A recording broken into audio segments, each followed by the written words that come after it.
everybody. Let's talk about the Chapter 5 FRAPPY. So this is all about probability. A statistics teacher has 40 students in his class. There are 23 females and 17 males. At the beginning of class on Monday, the teacher planned to spend time reviewing an assessment due that day. Unknown to the teacher, only 19 of the females and 11 of the males had completed the assignment. The teacher plans to randomly select students to do problems from the assignment on the whiteboard. What is the probability that a randomly selected student has completed the assignment?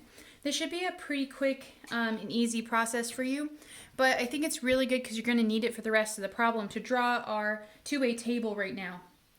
So to do that, I'm going to have complete, incomplete, and then total. So it's going to be my rows, and then I'll have male, female, in total.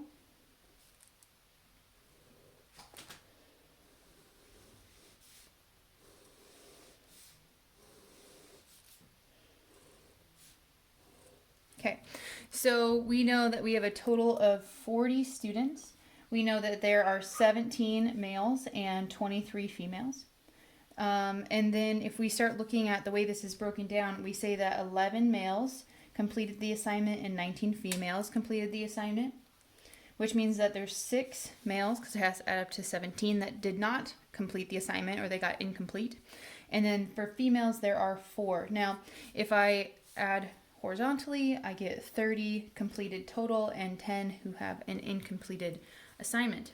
Now, it really just wants me, though, to find the probability that someone in the class, male or female, it doesn't specify, completed the assignment. Well, we know that the probability of completing the assignment in general was a total of 30 people on top, and then our total number of people in the class is 40, which goes on the bottom. And then if I get it into decimal form, we'll say 0.75. Now, that would be my probability that the student completed the assignment. Now, you go to 4 decimal places if there are enough, but we didn't have enough, so I stopped at 2. Okay. Are the events selecting a female and selecting a student who completed the assignment independent? Remember, when you need to check if things are independent, you have to check the generalized form, probability that they completed the assignment. And we have to say, is it equal to the probability that they completed the assignment given the student is a female? So what I'm going to do is I'm going to compare these two. If they're equal, I'd say they're independent, because it doesn't matter if they are a female student or not, they had an equal chance of completing the assignment.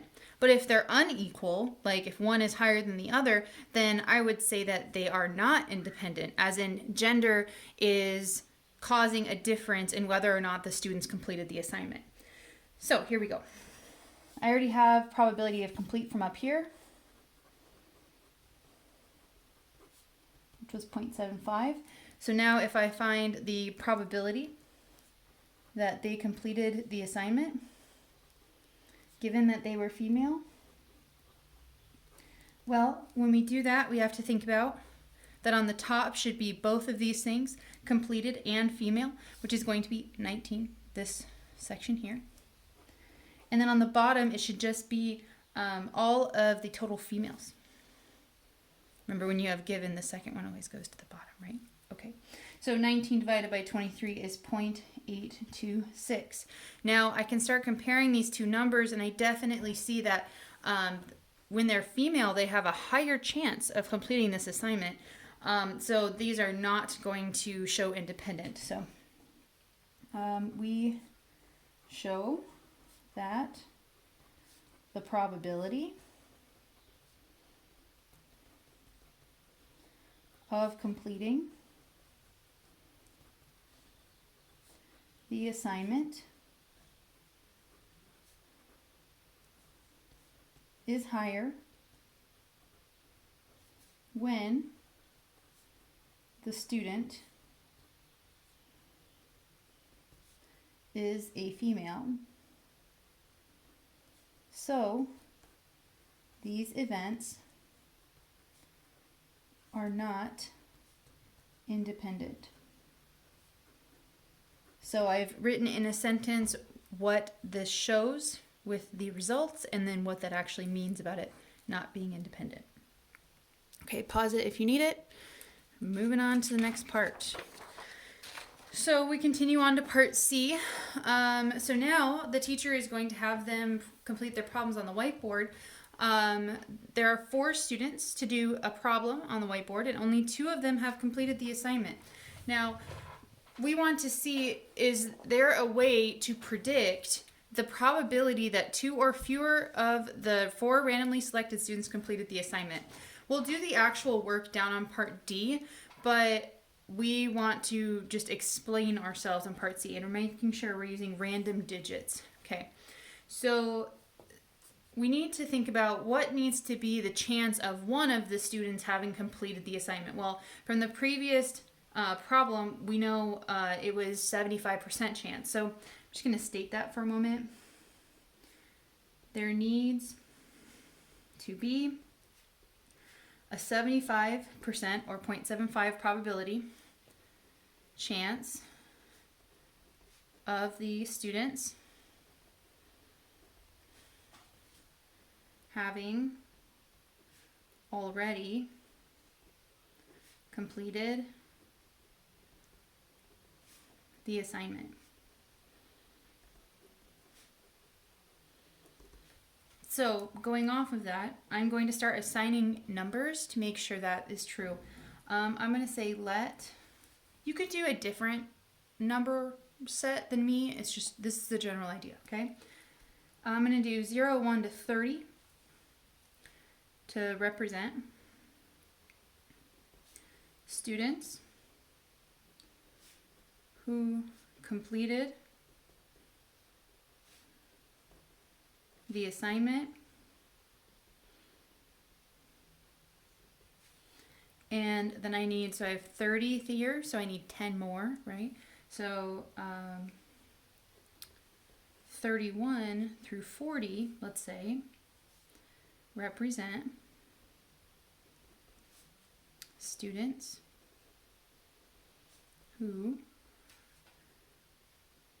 did not complete the assignment. Okay, so now I at least have created my probability to match the 75% chance. So then I have a lot of other 2-digit numbers that are possible. So I'm going to say I ignore those. So we will ignore the 00, and we will also ignore 41 through 99 if they come up on our number list like you see on part D. Then we will use the random number table. So on a random number table, read each row as a trial from left to right.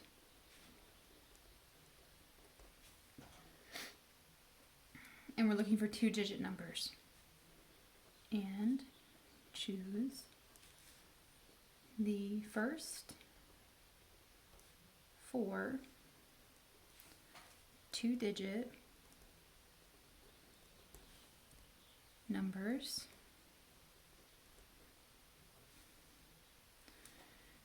that are between the ones that I used was 0, 1 and 40. Okay. So now, sorry if you hear my dog barking. All right, so now count